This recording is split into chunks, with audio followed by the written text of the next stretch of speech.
Your peace world is the love king of R&B, Raheem Devon, and this is the Q Chat. Keep it locked right here. Casmay, she's a queen. This is dedicated to all my beautiful queens, all my beautiful ladies out there. She's a queen. Go queen. You got it, girl. She's a queen. You better represent. Go queen. Go queen. Go. She's a queen about her business. Queen. Working hard on a mission.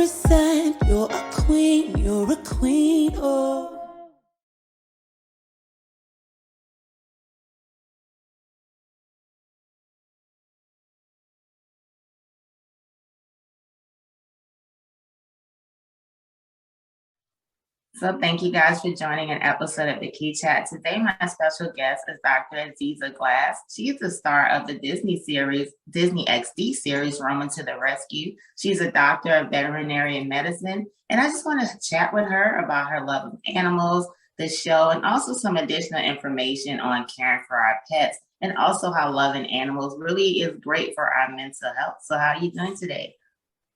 I'm doing good. I'm very grateful and happy to be here talking with y'all. I'm happy to talk with you too. Of course, this is Women's History Month, so I feel very blessed to get a chance to talk to a woman of color who's a doctor of veterinary medicine. So can you tell me your start? I know I read a bit about you, and I know that you had a love of animals at a very young age. So what made you decide to go into medicine for animals? Like, I really haven't met any Black veterinarians before. Yeah, well, we're definitely walking unicorns, that's for sure. There's not a lot of us. There's less than 2% of Black veterinarians in the whole profession. So that tells you something. It is literally rare to see one of us. Mm-hmm.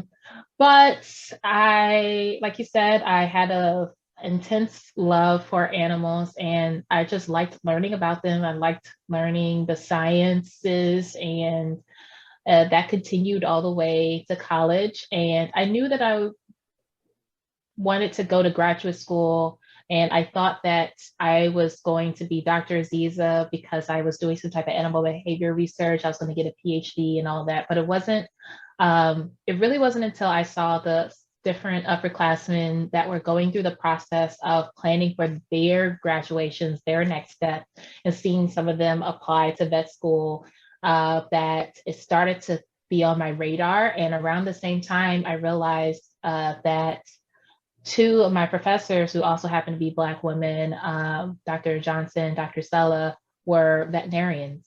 Mm-hmm. And that whole time that I was calling them doctor, I assumed they had a PhD. So to my surprise, I had been working very closely with veterinarians that whole time. And so both of those, the crazy thing is that both of those discoveries happened pretty close to each other. And that's when I realized, oh, I could be Dr. Aziza and be a veterinarian too. I'm still learning about animals.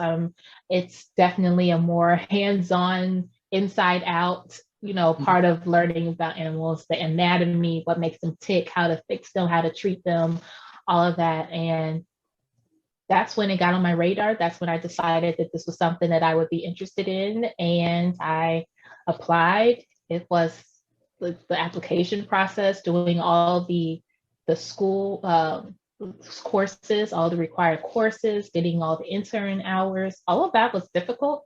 Definitely was not a walk in the park, but I did it. And then I got to vet school. That's a great story. Now, as you said that you're like a walking unicorn, it's a very small group. Have you faced any challenges as a woman of color in this field? Oh, absolutely. I mean, I went to HBCU for undergrad. I went to Prairie View A&M University, home of Panther Pride. From there, I went to Cornell Vet School, which is an Ivy League institution. And so, although there are definitely some similarities when it comes to like the rich culture and tradition, and like multi-generational people like their grandfathers, their parents, their sisters, their siblings, go to those schools. And you see that a lot in different HBCUs. You'll have that aspect with an Ivy League institution. But at the same time, it goes from being one of a crowd to now you are the sole representative. And there can be some advantages with that, but there are also some disadvantages and things that are placed upon you that you never asked for. When you graduate and you are in the real working world, I mean, you are still learning how to practice veterinary medicine, and a lot of times you're not getting the same grace to learn, to follow the learning curve.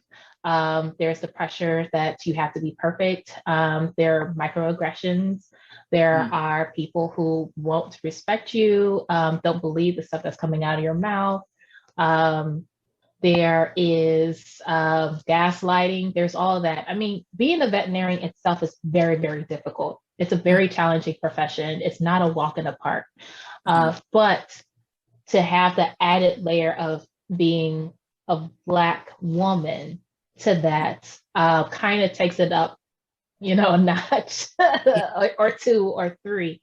But having mentors in the space, which who are also Black veterinarians, has really, really helped. And having a good support system, ownership has helped a lot. So once I made the leap of faith to become a business owner and to be self-employed, essentially, also changed my relationship with veterinary medicine, because it did get to a point where I hated going to work because I was working in a toxic environment. And now it's a lot better.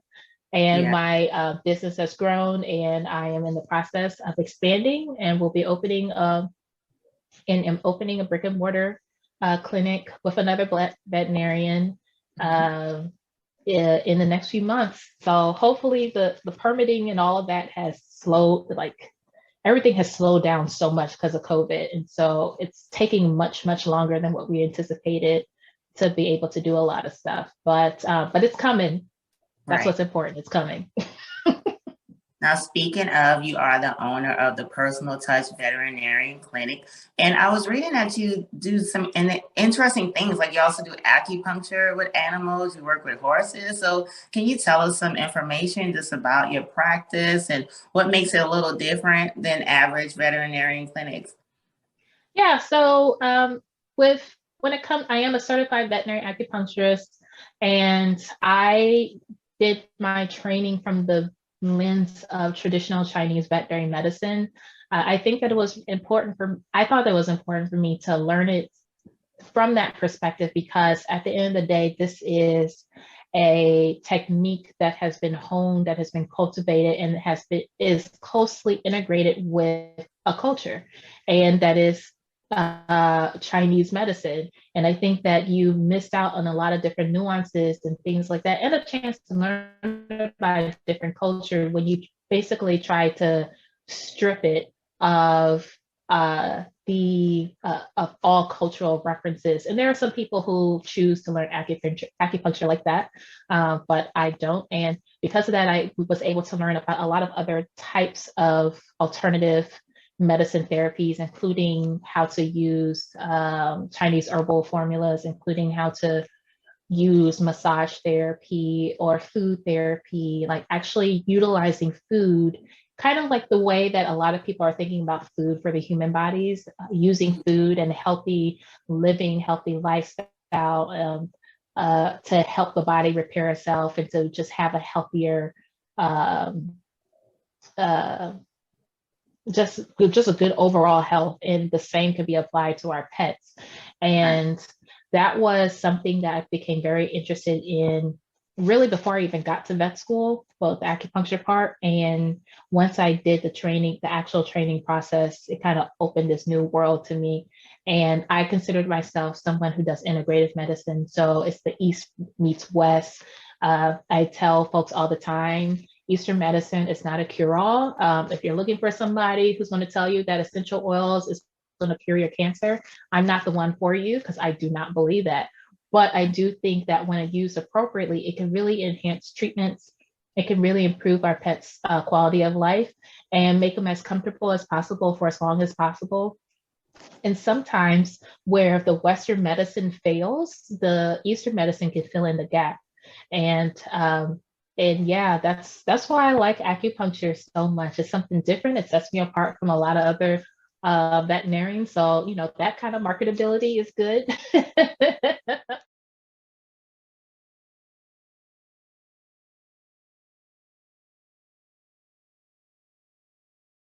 Good.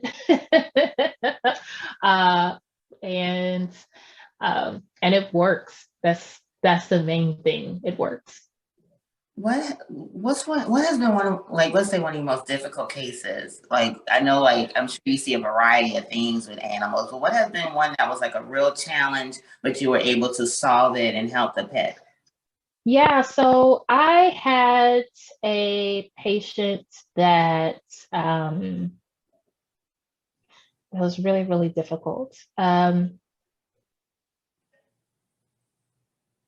I had a patient that had been, it was a Doberman, Mm-hmm. and he was very sickly. He had a lot of skin issues. He had a lot of um, uh,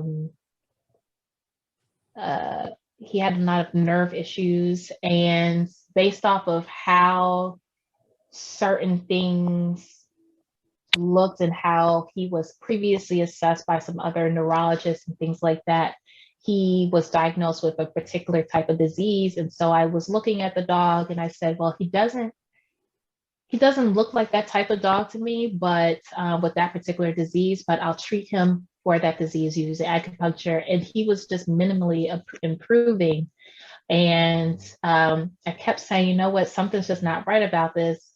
And I referred the owner to a rehab place for dogs to help them with strengthening their muscles, because I noticed the dog was losing a lot of muscle mass. And that person kind of echoed what I was thinking and said, this dog looks more like this type of neurologic disease. And as soon as he said it, I said, yeah, that's exactly what I was like in the back of my head thinking. And so I completely shifted how I was treating him with acupuncture. And between the rehab that helped to strengthen the muscles and the new treatment, the dog started walking better, was eating better. Unfortunately, it got into some like bad food, ended up getting very sick. And it was difficult to kind of get him back to where he was before. We kind of had to start all over again. But that was probably one of the more difficult cases, because it was literally one of those things where the typical Western diagnosis was incorrect. And that was after all of the different testing and all that aborted specialist does. And so they were doing everything that they were trained to do, but it was just that this particular case was nuanced enough, was different enough that it was outside, like if 90% of cases fall into this one category, he was a part of that 10%. And it was the other types of treatments, the rehab, the alternative medicine, that was able to actually assess it correctly and then treat him, and he improved. And his mom, the dog mom, was so grateful, so generous, and so appreciative that we basically gave her pet a renewed chapter in his life. Right. Wow, that is beautiful. That is a great story. So leading into that, how you saved this animal, I definitely, of course, want to talk about the Disney Channel show, Roman to the Rescue. So first, how did you get involved with this show? I looked at it and I'm like, wow, that's really nice to see, especially animals.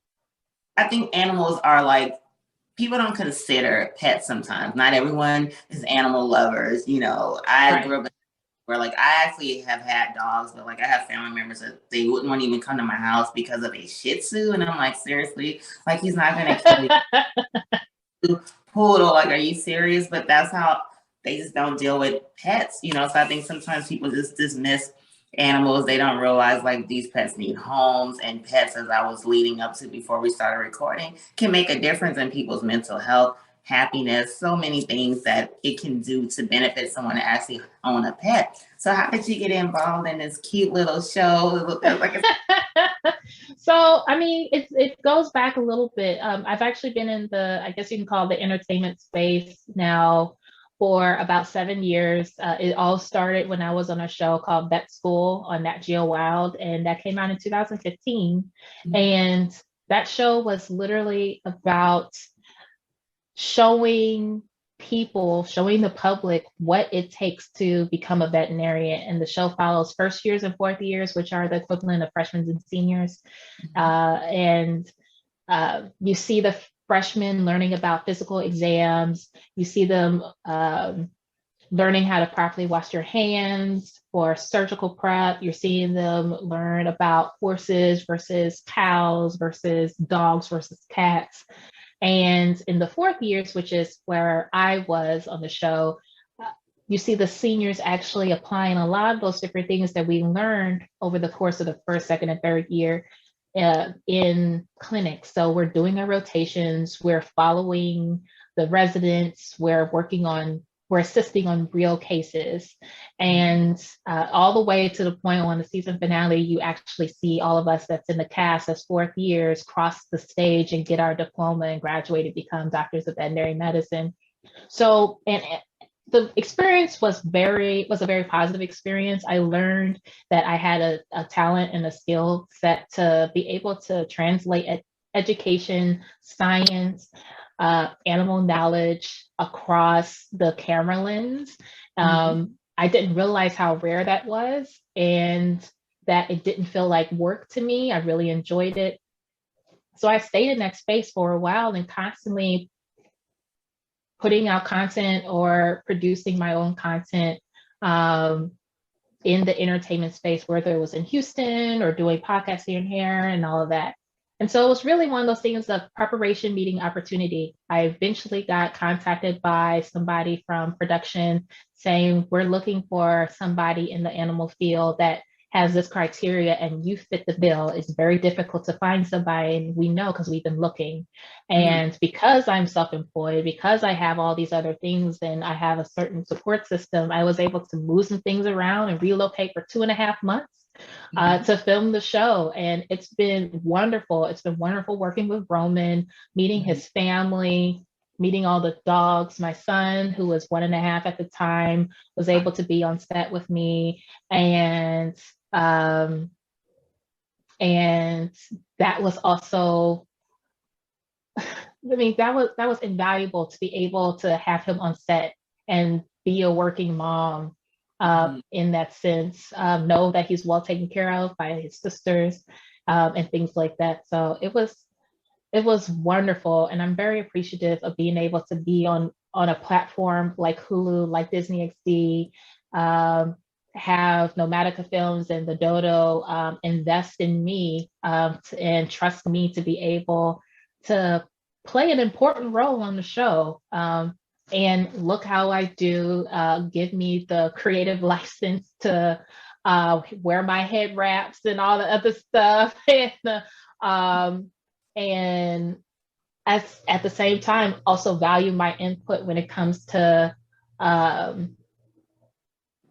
the message, the information about the different dogs, about pet safety, about pet health, and all those different things. Really playing an active role in the creative process on a day-to-day basis. So it was a great learning experience, and it was a lot of fun. I hope we get a season 2. Oh yeah, it's like I said, it's a very cute show. What has been like one of your most favorite moments? I know obviously just being able to represent on this show, of course, is hugely gratifying. But as far as like the stories and cases you guys have done, what have been one of the most standout moments on how you guys have helped? I would say that the ones that stand out the most are there's some dogs, and I can't say too much because only 7 episodes have aired, and there's 17 in total. So I don't want to give anything away, but there are some dogs that have some disabilities. And you see one of them, like for instance, with Asher, he's a 3-legged dog, and it's really it's cool to be able to talk about how these dogs are survivors and fighters, and they can have just as good of a quality of life. Yes, they have some limitations. You have to be mindful of certain things, but other than that, they deserve a loving home. They deserve a forever home. And also seeing the kids that recognize that, see the dog who is imperfect, right? And still love them regardless and take care of them, and just making sure that they're having fun with them, making the commitment to love them every day once they sign their adoption papers. So those are the best moments to me.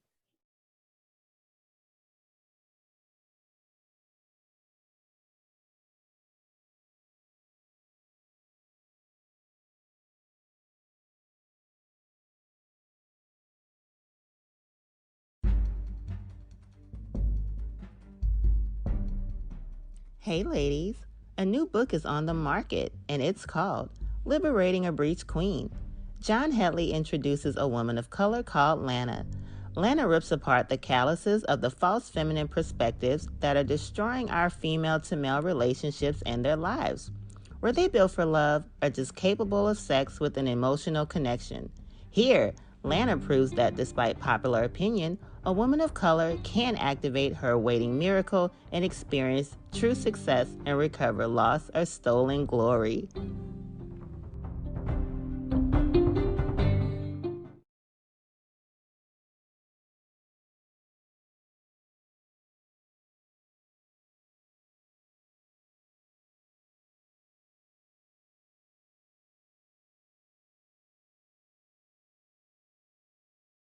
It's not my own. It doesn't matter what I think. It doesn't matter what I feel. And so for me, I always knew that there was something more inside of me, or I felt disconnected. And I was always trying to find my way back to myself. Moments to me. So speaking of that, that's one thing I did want to ask you as well, because sometimes kids, they want a dog, right? Typically, hey, Dad, give me a dog. But what are some things that you advise? Because sometimes people don't realize the amount of care it takes to be a pet owner, having a dog, having a child, in my opinion. So what are just some things you want to tell someone who they're considering getting a dog, but they've never owned a dog before, some things that they may not have considered? Well, like you said, having a dog can be like having a child, because you got to feed them, you got to take them out to poop, pee.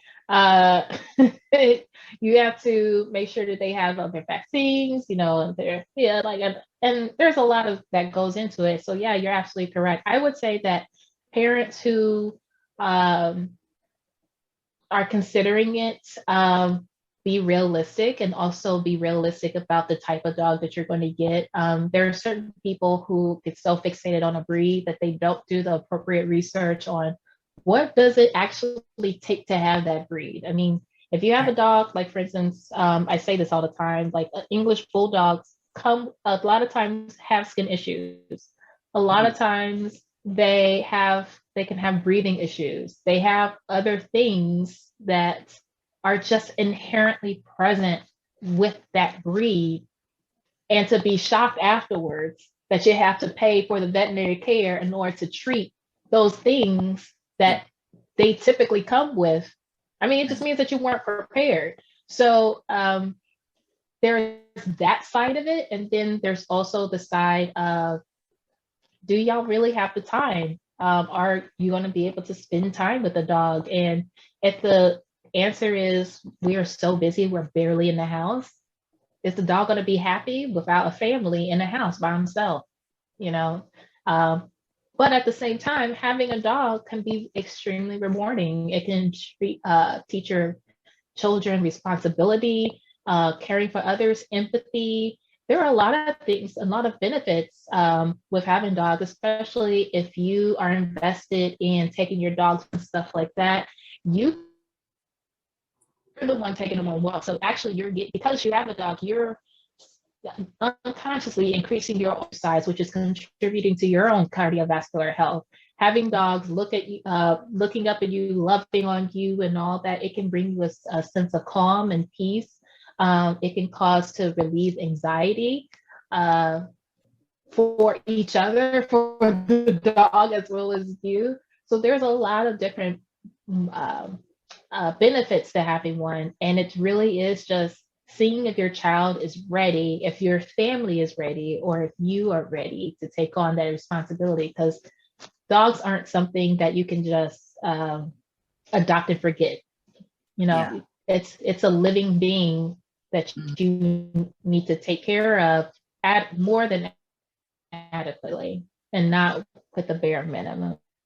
Right. It is a huge responsibility for sure. And you're right. I think sometimes people don't research. They just see a dog, think it's cute, and they want it, but they don't know. Like you said, different breeds make a difference too. And I just think that sometimes, people don't consider that before getting a dog. So I want to talk about something else as we discussed, like you are doing something great.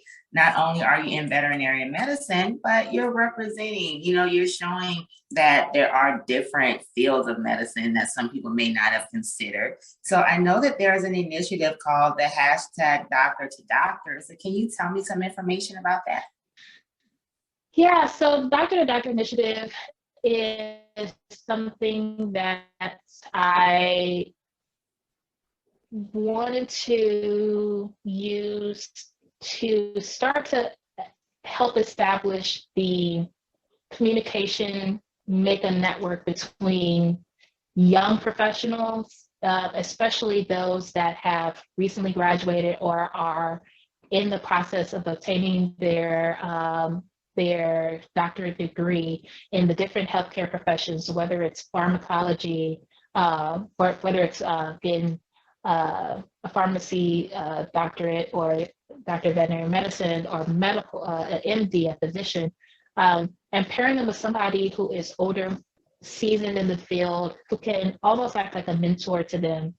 And the reason why is because I noticed that was something that was invaluable for me.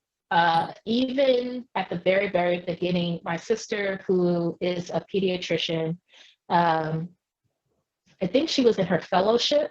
No, she was in her residency when she found out that I got accepted into vet school. And as soon as she found out, she told me, well, send me your school supply list. And I did. And before I knew it, she sent me all of her hand-me-downs and everything from my school supply list. I want to say like 80% I had, to the point where, and the rest I got from, I didn't have to spend a lot of money on. Mm-hmm. And the rest of my schooling, even my professors, when I was in clinics, would comment about, oh, wow, I can't believe you have that. Like I was always well prepared when it came to just having the tools, right? Mm-hmm. In order to prepare for classes. And it wasn't until afterwards, after I graduated, that my sister told me, well, the reason why I did is because when I went to medical school, and I'm talking about her, she was the first doctor in our family. She said, when I went to medical school, I didn't have a lot of that stuff. And so I was always subconscious. I always felt like I was behind. I always felt like I was unprepared, and I didn't want you to feel that way. And so with just that one transaction, that cycle was broken. It was from one doctor to another. And even when it came to mentorship, some of older veterinarians, and how they have encouraged me, how they have guided me through my career, and I really, really needed it in like my first 3 years out of vet school. And now I kind of have a groove going, but it helped. And it was, once again, from one doctor to another. And so that's what the purpose of the Doctor to Doctor initiative is. We're still very new. We've been trying to fine-tune our voice. But we are there. We've been getting donations, and I'm very, very thankful about it. And this year we'll be awarding our first scholarships. So stay tuned. because that's coming very soon. Awesome. That's great.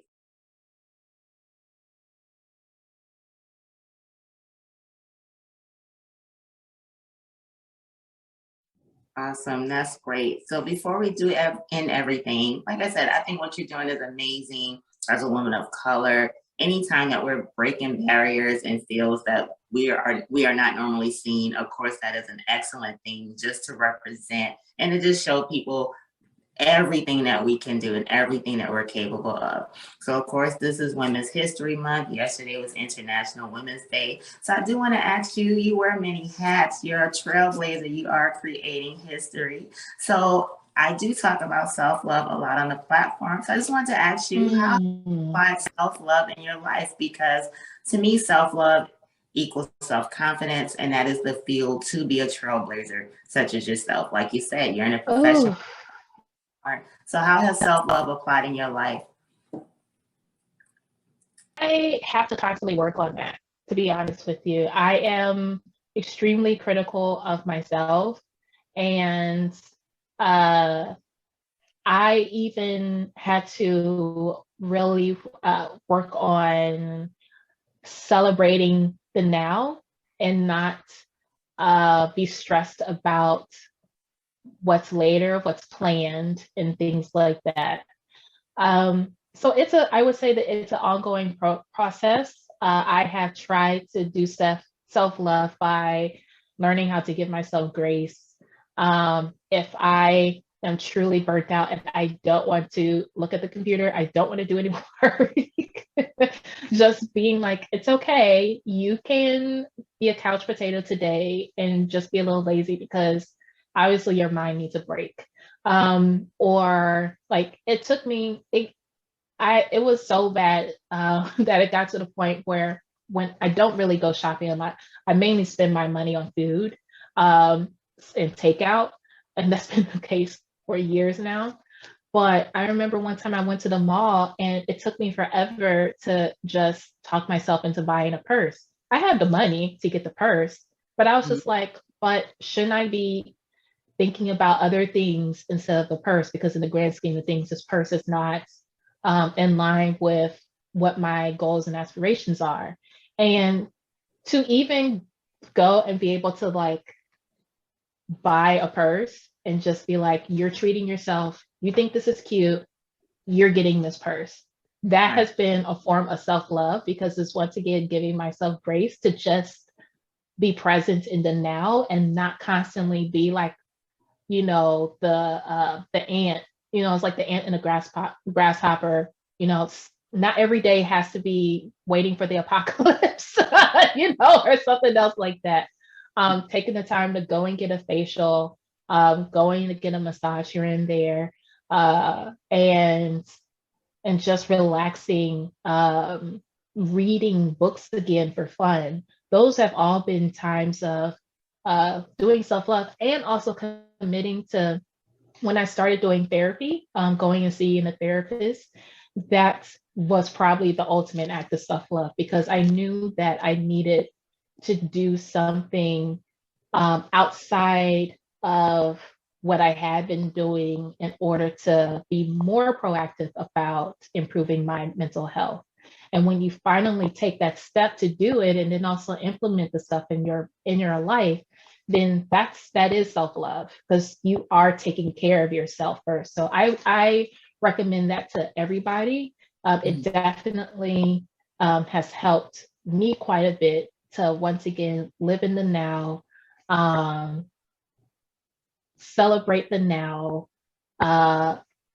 celebrate the wins, and stop comparing whatever your grandmaster plan is. Stop thinking of it as 20% done or 30% done.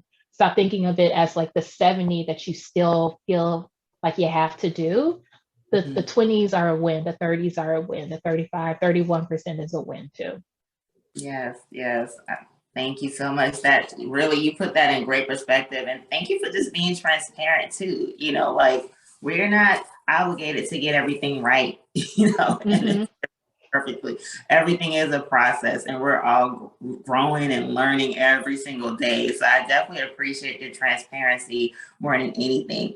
I've definitely enjoyed this conversation. Like I said, especially right now during Women's History Month, you are a part of her story doing something different. And when I got your information, I was like, wow, I cannot wait to speak with her, because I haven't heard any Black veterinarians. Yesterday, I met a Black audiologist that's doing some great things. So I'm happy to see all these sisters in scrubs.